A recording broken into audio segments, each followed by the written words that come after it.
Liyayikhetha igumgedlela inkosi enkulu uBombela Sithimba Samampondo, baba mkhulu mkhulu omkhulu phakade ame. Zazithunjiwe kanjalo-ke izizwe zabantu abamnyama khona e-Egypt nakwa-Israyeli, njengoba laba belungu ababebizwa ngawo amaRoma namaNtaliyane kanye nalo lonke umbimbi labo abelungu bahamba baze bazofika kulo kuleli likaMthaniya, njengoba basebethumbe bona abantu abamnyama ngayo lenkolo yabo yasezimishini, inkolo yobuKristu. Ekubathumbeni kwabo kwaba nempumelelo enkulu ngoba phela abantu abamnyama bayeka zonke izinto zabo namasiko abo kanye nazo izinhlawulo zabo ababebhekene nazo, izinhlawulo zezono kuNkulunkulu, ngenxa yakho ukuthi base bekhohliswe yibo abelungu ukuthi ziyohlanzwa ngegazi lemvana.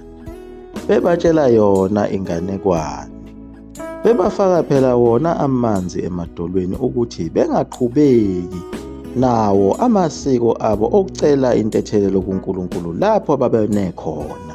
Bephinde becelele nabo obabamkhulu babo ababonile, bebahlawulele phela ngazo izimbuzi, njengoba kwakuvele kuwusiko lwabo abantu abamnyama ukuthi babonile beye phela kuNkulunkulu bazisole, becele intethelelo behlawule, njengoba babekwenza lokho besekhona lena eKhemethi. Nakho futhi ukushwelezela nokulanda amathambo kanye nayo imphefumulo yobabamkhulu babo phela ababefele khona ezimpini nababefele khona emajele, beboshwe yiwo phela amangisi lawo kuyiwona ayesebafundise wona lo mkhuba wokuthi ziyohlanzwa ngegazi lemvana. Sebebatshelile futhi ukuthi uma uzonaka lezi zinto zobabamkhulu benu, ilapho-ke ongeke usawubona umbuso wezulu. Bavala yonke imikhosi kaNkulunkulu, imikhosi yokweshwama. Nakho ukulinywa kwamasimu kulinyelwa phela inkosazana uNomkhubulwane. Zonke lezo zinto bazivala bathi izinto zawo phela amadimoni, kanye nabo obabamkhulu benu laba ababefake amabheshu ababelwa khona ezimpini zasesandlwana. Imoya yabo lapha bekhona bangamadimoni. Nina nizongena ezulwini ngoba izono zenu sezihlanziwe ngalo igazi lemvana. Alikho elinye igama eniyosinda ngalo, igama likaJesu kuphela. Iyo-ke imfundiso leyo yayikhulunywa khona ezimishini, itshelwa bona laba bantu abamnyama ababeyizintandane. Abanye babengasenawo phela amakhaya ngenxa yabo laba belungu ababefike nalo leli vangeli abasebedle umhlaba baphendula amakhaya abantu abangamaplazi.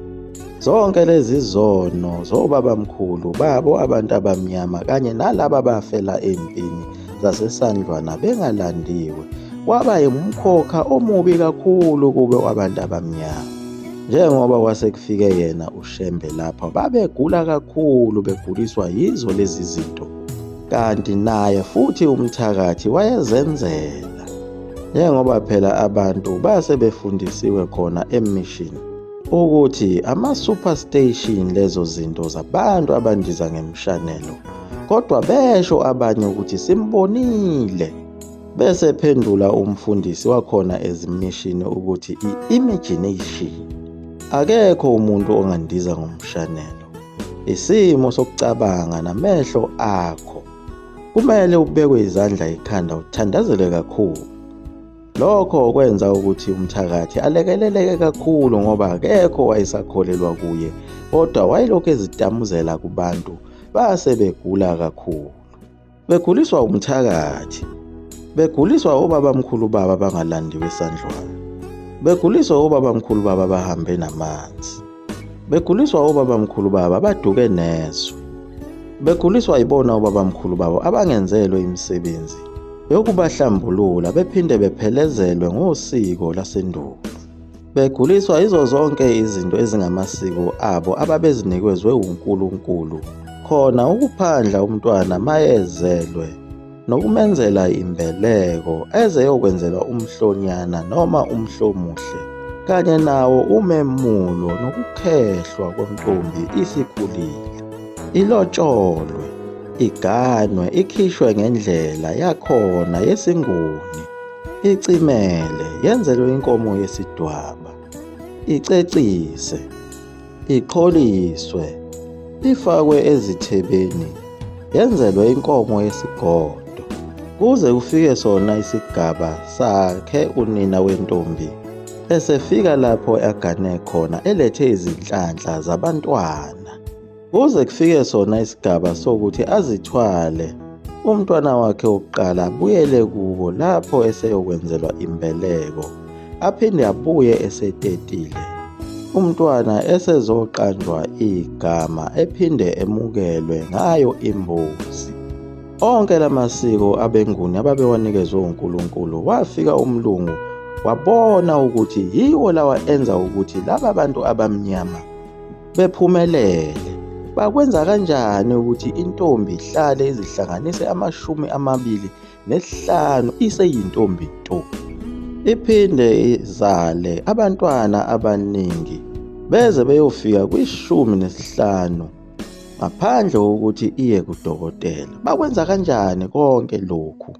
Iyo imfihlo yabo, la masiko abo nalezi zimbuzi zabo abazihlabayo azivalwe, bese sibatshela ukuthi zonke izono zahlanzwa ngegazi lemvana. Asisekho isidingo sokuhlaba imbuzi. Nayo inkomo ihlatshelwane, kuthelwe omakoti ngezinyongo bagqokiswe izidwaba. Wayichitha yonke leyo nto umlungu, njengoba kuwo lamabandla ayefike naye umlungu wayengafuneki umuntu ugqoke ibheshu nesidwaba, njengoba naye uShembe esasonta phela khona eWeseli wake waxoshwa eqoshelwa ukuthi wafika egqoke ibheshu, kodwa wabuye wabuyela kulo isonto lamaWeseli esegqoke ibhulukwe, ngenxa ukuthi phela lalifunwa wuye umlungu.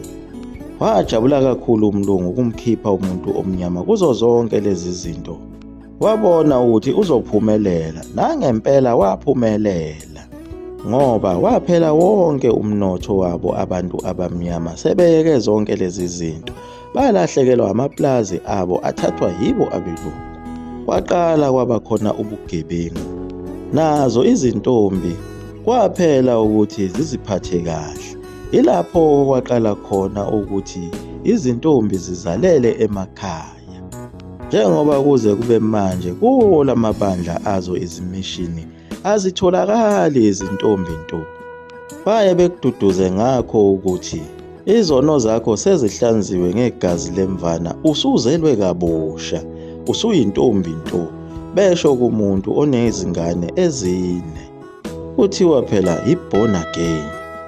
Yiko kanye lokho okwenza ukuthi uShembe ngesikhathi phela ehleli khona emzini wakhe oseginga indlovu owawuqanjwe igama kwathiwa kuseJudiya, ebone ngawo amadoda esesangweni, amadoda akamagwaza.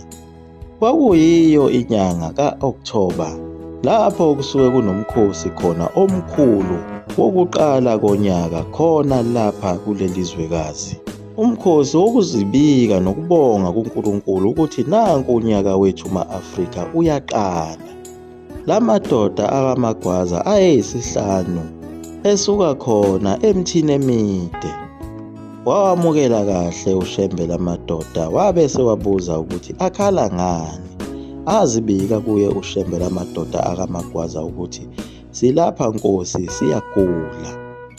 Sekuhluleke odokotela basentshonalanga, nazo izinyanga sezehlulekile. Ingakho ukuthi sesizozilahla lapha kuwe, ngenxa yakho ukugula kwethu kokuthi sihlatshwa izibhobo imindeni yethu sonke. Sikhuluma njena abanye basele emakhaya bagula balele phansi. Nakhona emasontweni sesibuya khona sathandazelwa, kodwa asizuzanga lutho. Ngalawo mazwi kwabe sekufakazeka lona igama elashiwo yiyo inkosi uSolomoni. ngesikhathi enika uShembe indawo yaseLinda. uSolomoni wathi bayothi abantwana baseNdlunkulu uma sebegula sekuhluleke izinyanga nodokotela kanye nabo abefundisi, abantwana baseNdlunkulu bayoya khona eLinda, ilapho abayofike besindiswe khona umuntu wasezulwini. uShembe wathula wabuka empumalanga wabuka entshonalanga. Ilapho aqala khona ukuwaphendula amadoda amagwaza ukuthi lapha uma ngibhekile ngibona ukhokho wenu owayesebuthweni lakhe uShaka uManqondo Magwaza. Amadoda akamagwaza abukana emehlweni ukuthi uShembe umazi kanjani ukhokho wabo. Waqhubeka uShembe wathi uye oyimbangela yokuthi nigule kangaka, uye lona onihlabisa ngaso isibhobo. Ngoba yini Nkosi aze asigulise kanjena ubabamkhulu wethu? Ilapho-ke uShembe abe seyiqala kahle indaba yakhe ngaye uManqondo Magwaza ukuthi kungani ayesegulisa abantu bakaMagwaza, njengoba kwakugula wonke umuntu waso lesi sibongo sakaMagwaza, njengoba bekukade kwenzekile futhi kuye uSenzelabanye Mkhize, lona okade ebonwa kuye uShembe owayesebangele abantu bakaMkhize umkhokha. Sizoke sizwe ukuthi uzoyichaza athini uShembe le ndaba yabantu bakwaMagwaza. Iyaqhubeka, liyaguqa lapho ekumgedlela. Mzulu Mafuthu Mgovu 20 Mnesoka phakade. Amen.